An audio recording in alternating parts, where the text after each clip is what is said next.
मुझे वो क्लब बहुत पसंद है। अब जानते हैं, मैं वो शख्स नहीं हूँ जो भूल गया हूँ। ये अब भी दुनिया के बेहतरीन क्लब्स में से एक है, लेकिन उन्हें तब्दीली की जरूरत है। लेकिन शायद ये तब था जब हम वहाँ थे, तब ये कल्चर था। शायद अब कल्चर मुख्तलिफ है, उन्हें रीसेट करना पड़ा। मैनचेस्टर यूनाइटेड कोच आप ये नहीं कह सकते। तो क्या आपके पास कोई अच्छी मिसाल है उन प्लेयर्स की जो आपके पास मशवरा लेने आते हैं? सुनो रूडी, शायद ये हो सकता है। हाँ हाँ हाँ हाँ।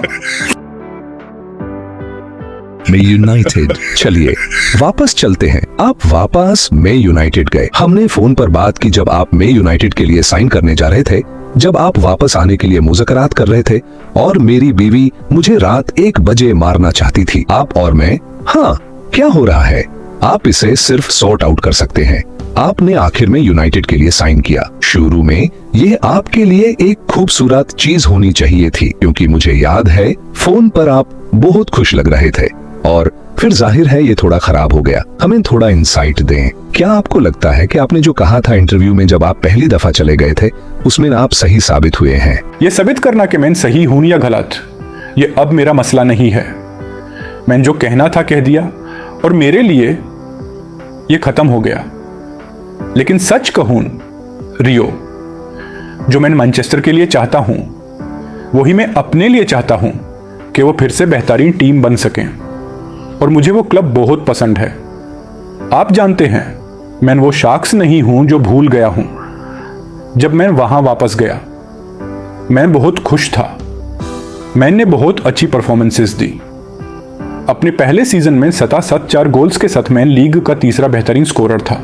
मैंने ग्रुप स्टेज के सभी मैचेस में गोल किया, लीग में भी।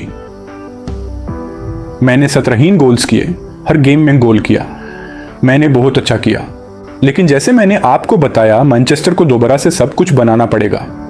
मेरी राय में कोच ने कुछ दिन पहले कहा कि वो चैंपियंस लीग और लीग जीतने के लिए कंपीट नहीं कर सकते। सोचो, कोच यह कह रहा है।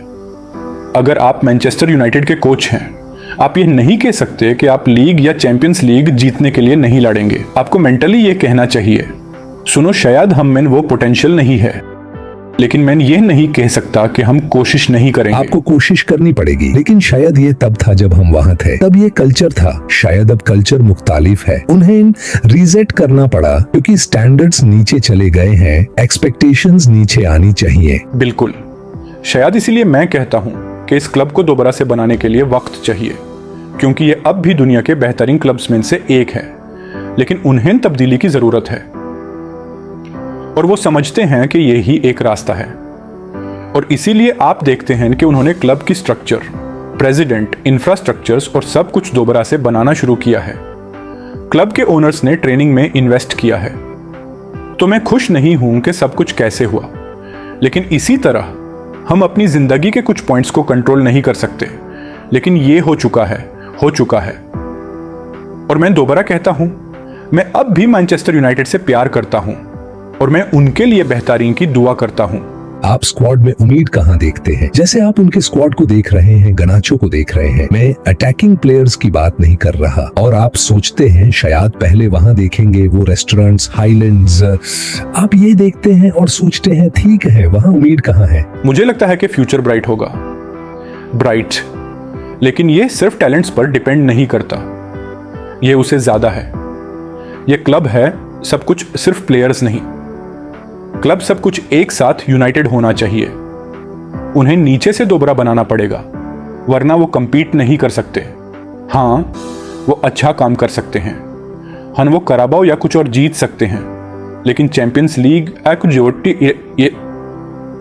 या यूरोपा लीग या प्रीमियर लीग जीतना मुश्किल है मेरी राय में। मुझे उम्मीद है कि मैं गलत हूं, मुझे उम्मीद है, लेकिन यह मुश्किल होगा। आप क्या सोचते हैं रूड के बारे में? हम जानते हैं कि रूड वापस गया है। अब मुझे लगता है वो मदद करेगा। मुझे लगता है यह मदद करेगा, क्योंकि वो क्लब को जानता है, और क्लब को उन लोगों को सुनना चाहिए जो वहां थे। आप हो, रॉय कीन हो, पॉलिन हो, या सर एलेक्स फर्गसन। आप क्लब को बिना नॉलेज के नहीं बना सकते। वो लोग जो ऑफिस में काम करते हैं, वो समझते हैं। मैं समझता हूं फुटबॉल, क्योंकि मैं रोज टीवी पे देखता हूं, लेकिन यह ऐसे काम नहीं करता। जो लोग फुटबॉल समझते हैं, वो 99% लोग होते हैं जो ड्रेसिंग रूम में थे, ब्रेसरी में थे, जिन लोगों ने खेला। दुनिया के सबसे सक्सेसफुल कोचेस कौन हैं? सबसे पहले वो प्लेयर्स थे। वो ड्रेसिंग रूम में थे, वो ड्रेसिंग रूम में थे। वो समझते हैं कि प्लेयर्स के साथ कैसे डील करना है। जो लोग चीज़ें समझते हैं वो होती हैं। समझे आप? अगर आप अभी फॉर्मूला 1 में जाके इंजर्ड हो गए तो आप कभी नहीं जानेंगे। मैं नहीं जानता, आप नहीं जानते, आप समझते हैं वो लोग होने चाहिए जो काम करते हैं। जैसे अगर आपके घर में बिजली का मसला हो तो आप प्लम्बर को नहीं बुलाते। एग्जैक्टली मैं जानता हूँ, मैं समझता हूँ कि ऐसा काम नहीं करता। यह सच है, ये सच है। आप समझ रहे हैं कि मैं क्या कहना चाहता हूँ। इसलिए मुझे लगता है कि रूड मदद करेगा क्योंकि वो क्लब का हिस्सा रहा है। वो क्लब को जानता है, फैंस को जानता है। अगर कोच उसकी बात सुनता है, मुझे लगता है कि वो क्लब को थोड़ा बेहतर बना सकते हैं। आपने बहुत क्लब्स में खेला है हाई लेवल पर, और हर क्लब में हमेशा यंग प्लेयर्स होते हैं। आपके साथ उनका इंटरेक्शन कैसा होता है? क्या आपके पास कोई अच्छी मिसालें हैं प्लेयर्स की जो आपसे एडवाइस लेने आते हैं, या आप देखते हैं कि वो आपको देख रहे हैं? वो कौन से लोग हैं और ये कैसा होता है? मैं नेम लेना पसंद नहीं करता, लेकिन ज्यादा नहीं। मैंने याद करता हूं जब मैं 18 साल का था मैनचेस्टर यूनाइटेड में। मुझे अच्छी तरह जानते हैं। मैं अच्छी मिसालें देखना पसंद करता हूं। मैं गैरी नेविल और आपका एग्जाम्पल देखता हूं। रॉय कीन, जो कुछ आप करते हो मैं सब कुछ देखता हूं, और जो आप बेस्ट करते हैं, गैरी बेस्ट करते हैं। मैं अपनी पर्सनैलिटी, अपना स्टाइल, अपना प्रोफेशन बनाता हूं। आप समझते हैं? और आजकल के प्लेयर्स वो ऐसा नहीं करते। उन लोगों में क्या था? आप उनसे क्या लेते हैं? आप अच्छे प्रोफेशनल हैं, अच्छी शक्ल का इसे कोई तल्लुक नहीं नहीं, लेकिन आप हमेशा जिम करते हैं। आप हमेशा स्ट्रांग हैं, सेंटर बैक हैं, पिच पर मजबूत मसल्स के साथ। पिच के बाहर भी जिम करते हैं।